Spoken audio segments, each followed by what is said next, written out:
नमस्कार। आज हम एक पहेली सुलझाने की कोशिश करेंगे। एक ऐसा कलाकार जो करोड़ों चेहरों पर हंसी लाया, लेकिन जिसकी अपनी मुस्कान के पीछे संघर्ष और दर्द की एक गहरी कहानी छिपी थी। हम समझेंगे कि कैसे महमूद ने अपने निजी जीवन के अंधेरे से हिंदी सिनेमा की सबसे चमकदार कॉमेडी को जन्म दिया। हमारे सामने जो स्रोत है वो महमूद को सिर्फ एक कॉमेडियन नहीं बल्कि सिनेमैटिक लाफ्टर के वास्तुकार कहते हैं, यानी हंसी की इमारत बनाने वाला। हमारा मकसद ये समझना है कि इस इमारत की नींव में क्या था, सिर्फ ईंट पत्थर या फिर आंसू, पसीना और एक आम आदमी की बेबसी।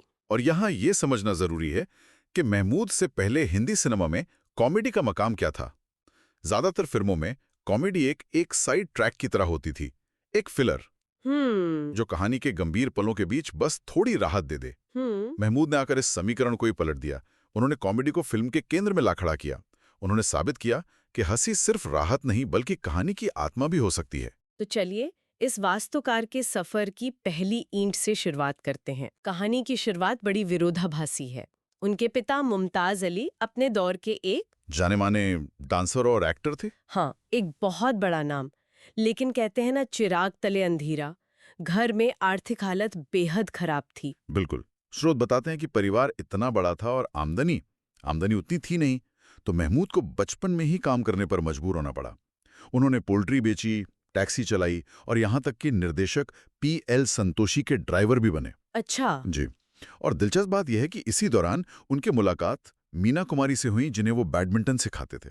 और बाद में उनकी बहन मधु से उन्होंने शादी भी की। यानी वो सिनेमा की दुनिया के अंदर भी थे और बाहर भी। एक तरफ पिता का नाम था, दूसरी तरफ पेट भरने का संघर्ष।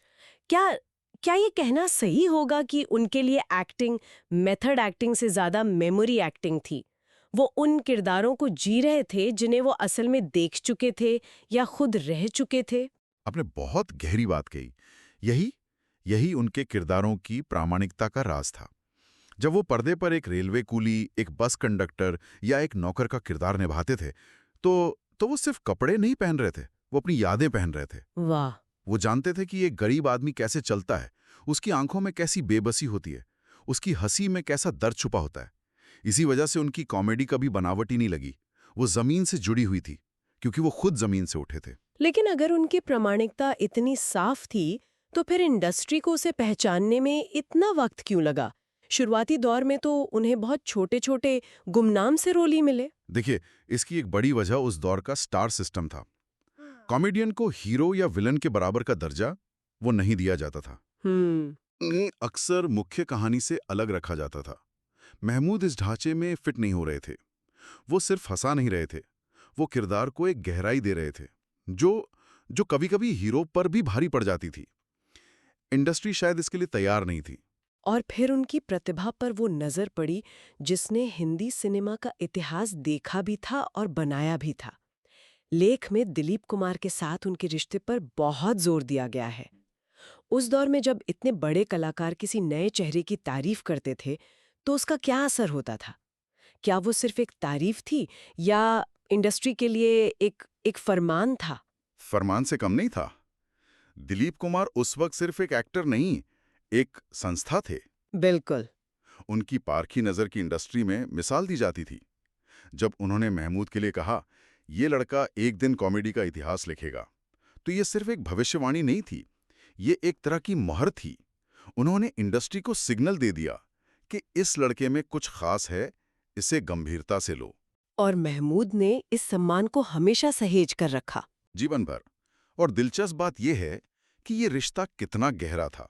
महमूद उन्हें हमेशा यूसुफ साहब कहकर एक गुरु का सम्मान देते रहे। उन्होंने कभी इस रिश्ते का फायदा उठाने की कोशिश नहीं की, बल्कि इसे अपनी कला के लिए एक प्रेरणा माना। ये दिखाता है कि वो अपनी जड़ों और अपने मददगारों को कभी नहीं भूले। और फिर वो दौर आया जब महमूद सिर्फ एक नाम नहीं, एक ब्रांड बन गए। 60 और 70 के दशक में दर्शक थिएटर में सिर्फ इसलिए जाते थे क्योंकि पोस्टर पर महमूद की तस्वीर होती थी। उन्होंने कॉमेडी की एक नई शैली को जन्म दिया, जिसे हम महमूद स्टाइल कह सकते हैं। ये स्टाइल असल में था क्या? महमूद स्टाइल को समझना हो तो उसे 3 हिस्सों में तोड़ना होगा। पहला था शारीरिक कॉमेडी। उनकी बॉडी लैंग्वेज, उनका चलने का अंदाज, उनकी आंखों का घूमना और खासतौर पर उनका हैदराबादी लहजा। पड़ोसन का मास्टर पिल्लई। बिल्कुल। याद कीजिए, वो सिर्फ डायलॉग नहीं बोल रहे थे, उनका पूरा शरीर अभिनय कर रहा था। और दूसरा हिस्सा क्या था? दूसरा हिस्सा था उनकी आवाज का इस्तेमाल। हाँ। वो अपनी आवाज को एक वाद्य यंत्र, मतलब इंस्ट्रूमेंट की तरह इस्तेमाल करते थे। कब ऊंचा बोलना है, कब फुसफुसाना है, कब एक अजीब सी आवाज निकालनी है, इस पर उनका कमाल का नियंत्रण था। मिमिक्री भी शानदार करते थे। हम्म। लेकिन तीसरा और सबसे जरूरी हिस्सा था उनकी कॉमेडी का भावनात्मक आधार। यानी हंसी के पीछे छिपा दर्द। बिल्कुल। उनकी सबसे बेहतरीन कॉमेडी वो थी जो त्रासदी से निकलती थी। हाँ। कुंवारा बाप इसका सबसे बड़ा उदाहरण है। हाँ। जहां एक पोलियो से ग्रस्त बच्चे के साथ उनका रिश्ता आपको हंसाता भी है और रुलाता भी है। उनकी कॉमेडी अक्सर समाज पर, सिस्टम पर, गरीबी पर एक तीखा व्यंग्य होती थी। वो हंसाते हंसाते आपको सोचने पर मजबूर कर देते थे कि हम किस बात पर हंस रहे हैं। क्या ये वजह वाकई मजेदार है या बहुत गंभीर है? और पर्दे पर ये कमाल वो अकेले नहीं करते थे। दूसरे कलाकारों के साथ उनकी केमिस्ट्री भी जबरदस्त थी। शम्मी कपूर की तूफानी एनर्जी और महमूद का उतना ही तेज रिएक्शन पर्दे पर जैसे आग लग जाती थी। वो एक लाजवाब जोड़ी थी। शम्मी कपूर की उस उन्मुक्त एनर्जी को महमूद एक मजेदार दिशा देते थे। दोनों के बीच एक अनकहा तालमेल था, जहां दोनों एक दूसरे को इम्प्रोवाइज करने का मौका देते थे। ऐसा लगता था जैसे दो जैज म्यूजिशियन एक साथ परफॉर्म कर रहे हों। दोनों को पता है कि धुन क्या है, लेकिन बीच बीच में दोनों अपनी कला का जादू दिखाते हैं। लेकिन एक और महान कलाकार थे जिनसे उनकी तुलना हमेशा होती थी, और एक तरह की, क्या कहते, पेशेवर प्रतिद्वंदिता भी मानी जाती थी। Johnny walker. मीडिया अक्सर पूछता था दोनों में बेहतर कौन है, और इस सवाल का महमूद ने जो जवाब दिया वो उनकी शख्सियत और अपनी कला की समझ को दिखाता है। लेख में उनका एक बहुत ही मशहूर उदाहरण है। वे कहते थे, जॉनी साहब सड़क के हैं, मैं मोहल्ले का हूं। ये सोचने वाली बात है। इसका क्या मतलब निकाला जाए? क्या हम इसे उनकी कुछ फिल्मों में देख सकते हैं? जैसे पड़ोसन में उनका भोला का किरदार, वो तो पूरी तरह से एक मोहल्ले का ही किरदार था, जिसकी दुनिया अपने पड़ोस और अपनी प्रेमिका तक ही सीमित थी। हाँ। जबकि जॉनी वॉकर के किरदार, वो अक्सर एक बड़े शहर, एक बड़ी दुनिया का हिस्सा लगते थे, जैसे प्यासा में या सीआईडी में। आपने बिल्कुल सही पकड़ा। यही उस वाक्य का सार है। महमूद कह रहे थे कि जॉनी वॉकर साहब की कॉमेडी ज्यादा सार्वभौमिक है। वो हर किसी से जुड़ सकती है, जैसे एक सड़क जो पूरे शहर को जोड़ती है। ओके। लेकिन मेरी कॉमेडी ज्यादा निजी है, ज्यादा स्थानीय है, एक मोहल्ले की तरह, जो उस मोहल्ले के लोगों के सुख दुख, उनकी छोटी छोटी बातों से जुड़ी हैं। इसमें कोई ईर्ष्या नहीं है, बल्कि अपनी पहचान का एक जबरदस्त आत्मविश्वास है। वो कह रहे थे कि हम दोनों का रास्ता अलग है, लेकिन मंजिल एक ही है, दर्शकों को हंसाना। और अपनी कला की ये गहरी समझ सिर्फ बातों तक सीमित नहीं थी, है ना? जैसा कि स्रोत बताता है, ये सेट पर उनके काम में, उनके इम्प्रोवाइजेशन में साफ दिखती थी। मुझे जो किस्सा पढ़कर सबसे ज्यादा मजा आया, वो उनके इम्प्रोवाइजेशन वाला था। आप सोचिए, एक कलाकार सीन में इतना डूब गया है कि डायरेक्टर कट बोलना भूल जाए और पूरी यूनिट हंसते हंसते लोटपोट हो रही हैं। हाँ, ये तो कमाल की बात है। ये किस्सा दिखाता है कि वो स्क्रिप्ट के गुलाम नहीं थे, वो सीन के मालिक थे। वो जानते थे कि कागज पर लिखे डायलॉग सिर्फ एक ढांचा है, असली जान तो कलाकार को ही फूंकनी पड़ती है। उनके लिए कैमरा ऑन होना एक कैनवस मिलने जैसा था, जिस पर वो अपने रंग भरते थे, भले ही डायरेक्टर ने कुछ और सोचा हो।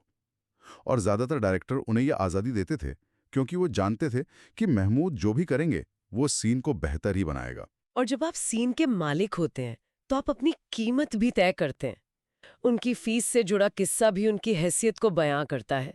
वो मजाक में कहते थे, हीरो की फीस कहानी से तय होती है, मेरी फीस हंसी से तय होती है। ये सिर्फ एक मजाक नहीं था, ये उनकी बॉक्स ऑफिस पावर का ऐलान था। वो उस दौर के अकेले ऐसे कॉमेडियन थे जिनकी फीस कुछ मुख्य हीरो के बराबर या उनसे ज्यादा हुआ करती थी। अच्छा? जी। निर्माता जानते थे कि अगर महमूद फिल्म में हैं तो दर्शक हंसेंगे, और अगर दर्शक हंसेंगे तो फिल्म चलेगी। उनकी मौजूदगी फिल्म की सफलता की गारंटी बन गई थी। ये वो मुकाम था जो हिंदी सिनेमा में किसी कॉमेडियन ने पहले कभी हासिल नहीं किया था। लेकिन इस जबरदस्त स्टारडम और बॉक्स ऑफिस पावर के पीछे एक बहुत नरम दिल इंसान भी था। एक और किस्सा है जो उनके इस पक्ष को उजागर करता है।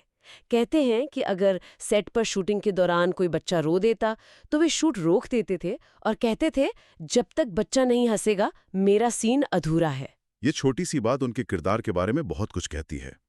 एक कलाकार जो हंसी बेचता है, वो ये कैसे बर्दाश्त कर सकता है कि उसकी मौजूदगी में कोई बच्चा रोए? सही बात है। ये दिखाता है कि उनके लिए कॉमेडी सिर्फ एक पेशा नहीं थी, ये उनके जीवन का दर्शन था। वो असल जिंदगी में भी खुशियां फैलाना चाहते थे, खासकर उन लोगों के बीच जो कमजोर थे। उनका योगदान सिर्फ कैमरे के सामने तक ही सीमित नहीं था, है ना? उन्होंने निर्माता और निर्देशक बनकर भी एक अलग विरासत बनाई। बिल्कुल, और ये उनका एक ऐसा पहलू है जिस पर कम बात होती है। वो नए टैलेंट को पहचानने की जबरदस्त क्षमता रखते थे।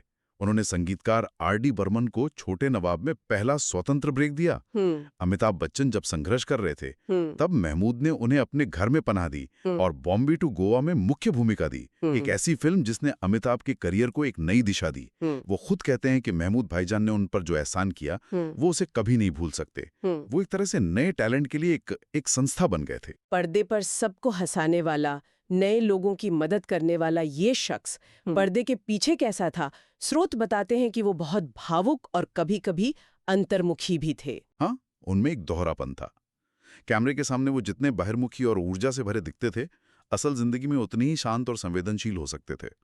वो अपने संघर्ष के दिनों को कभी नहीं भूले और शायद यही वजह थी कि वो हमेशा जरूरतमंद कलाकारों की चुपचाप मदद करते थे। उन्होंने कभी इसका ढिंढोरा नहीं पीटा। लेकिन फिर ऐसा क्या हुआ कि अपनी कला को इतनी गंभीरता से लेने वाला ये कलाकार आखिरी दिनों में अकेला पड़ गया? स्रोत इस बात का जिक्र करते हैं कि वो सिनेमा और कॉमेडी के बदलते स्तर से बहुत दुखी थे। ये उनके जीवन की सबसे बड़ी त्रासदी थी। 80 और 90 के दशक में हिंदी सिनेमा में कॉमेडी का स्तर गिरने लगा। व्यंग और सामाजिक टिप्पणी की जगह द्विअर्थी संवादों और फूहड़ मजाक ने ले ली। महमूद के लिए ये देखना तकलीफदेह था। उन्होंने जिस कला को सम्मान दिलाया था, उसे अपनी आंखों के सामने बिखरते हुए देख रहे थे। ये तो बहुत दुख की बात है। उनके लिए ये सिर्फ सिनेमा का बदलना नहीं था, ये उनकी कला की हार थी।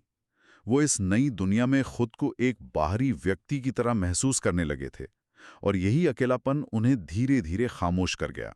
तो कुल मिलाकर महमूद की कहानी सिर्फ एक कॉमेडियन के स्टार बनने की कहानी नहीं है। ये उस हंसी की कहानी है जो आंसुओं से पैदा हुई थी। ये उस कला की कहानी है जो जमीन से उठी और आसमान तक पहुंची। जैसा कि लेख के अंत में कहा गया है, हिंदी सिनेमा के इतिहास में उनका नाम हमेशा मुस्कुराता हुआ मिलेगा, लेकिन उस मुस्कान के पीछे संघर्ष, संवेदना और सच्ची कला की गहरी चमक हमेशा छिपी रहेगी। और ये चर्चा हमें आज के दौर से जुड़े एक महत्वपूर्ण सवाल पर लाकर छोड़ देती है। स्रोत बताता है कि महमूद कॉमेडी के गिरते स्तर से आहत थे। तो ये सोचने वाली बात है कि आज के सिनेमा, ओटीटी और सोशल मीडिया पर जो कॉमेडी हम देखते हैं, उसे देखकर महमूद क्या सोचते? सम्मानजनक कॉमेडी की जिस परिभाषा को उन्होंने अपनी कला से गढ़ा था, वो परिभाषा आज के मीम्स, रील्स और स्टैंड अप कॉमेडी के दौर में कहाँ खड़ी है? क्या वो बची है या सिर्फ एक याद बनकर रह गई है?